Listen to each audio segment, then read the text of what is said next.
안녕하십니까. 대한변호사협회 공인 산재전문 박중영 변호사입니다. 오랫동안 산재 전문 변호사로 활동을 하면서 수많은 산재 사건을 다루었는데요. 그 중에서 재해 근로자분들이나 사업주분들에게 도움이 될 만한 사례들을 선별해서 박변의 산재 이야기라는 카테고리로 동영상을 제작하고 있습니다. 오늘은 그 네 번째 시간으로 외국인 근로자도 손해배상 청구가 가능할까요? 라는 주제로 이야기를 해볼까 합니다. 설명의 편의를 위해서 재해 근로자의 이름을 블라디미르 박씨로, 그리고 유족인 배우자의 이름을 안나 박으로 해서 이야기를 시작해 보도록 하겠습니다.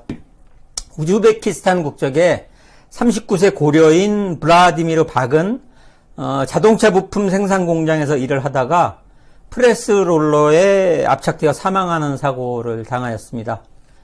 블라디미르 박의 유족으로는 배우자인 안나 박과 2명의 딸, 그리고 어머니가 있었으며 모두 우즈베키스탄에 살고 있었습니다.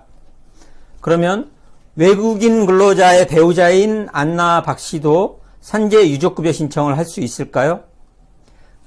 재해 근로자가 외국인이라고 하여도 업무상 재해로 사망한 경우 그 유족들은 당연히 산재 유족급여 신청을 할 수 있고, 사망한 외국인 근로자가 불법 취업을 하였거나 4대 보험에 가입되어 있지 않다고 하더라도 마찬가지로 산재 유족급여 신청을 할 수 있습니다. 다만 유족 연금 수급 자격이 있는 유족이라고 하더라도 외국에서 거주하고 있는 경우에는 유족 연금을 받을 수는 없고 1301분의 평균 임금을 일시금으로 수령하게 됩니다. 안나 박 씨의 경우에도 주거지가 우즈베키스탄이었기 때문에 유족급여를 일시금으로 수령했습니다.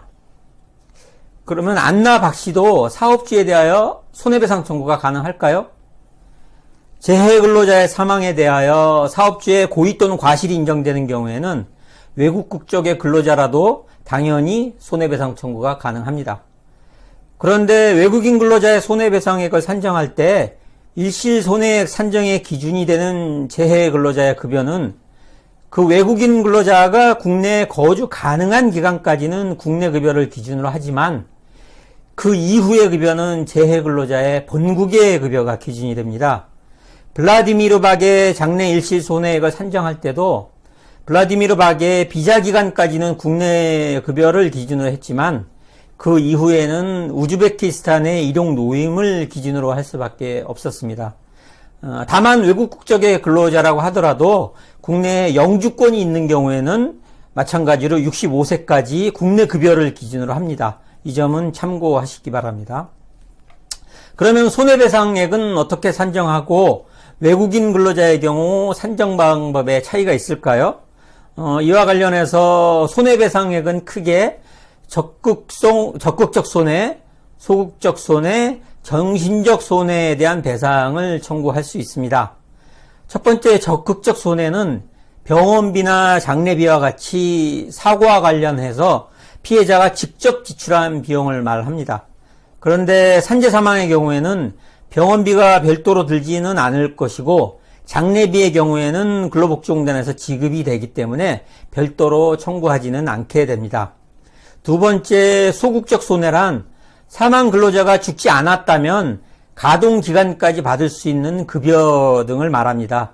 이러한 소극적 손해액을 산정할 때 장래 예정 수익에 대한 중간이자, 재해 근로자의 과실 비율, 근로복지공단으로부터 받은 유족급여 등이 공제가 되게 됩니다. 세 번째는 정신적 손해인데요. 이러한 정신적 손해는 소위 말하는 위자료를 말합니다. 위자료의 기준액이 법으로 정해진 것은 없고요. 서울중앙지방법원 손해전담 재판부에서는 사망 시 1억 원을 기준으로 해서 위자료를 산정을 하고 있습니다. 그런데 제가 재판을 해보면서 느낀 건데 실제 판결에서는 재해 근로자의 과실이나 여러 가지 사정 등을 고려해서 위자료 액수를 정하면서 그 액수는 생각보다는 적게 산정을 합니다.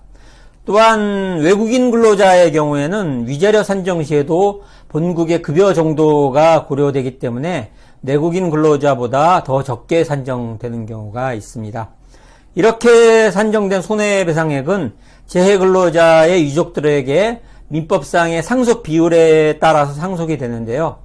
우리나라의 경우에는 배우자에게 50%를 가산해서 지급을 하게 됩니다.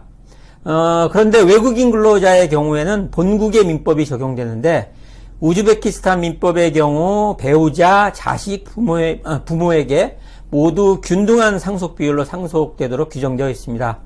안나 박 씨의 경우에도 어머니의 성속 포기서를 받았거든요. 그래서 안나 박 씨와 두 명의 딸을 1대 1의 상속 비율로 해서 상속액을 산정하기도 했습니다.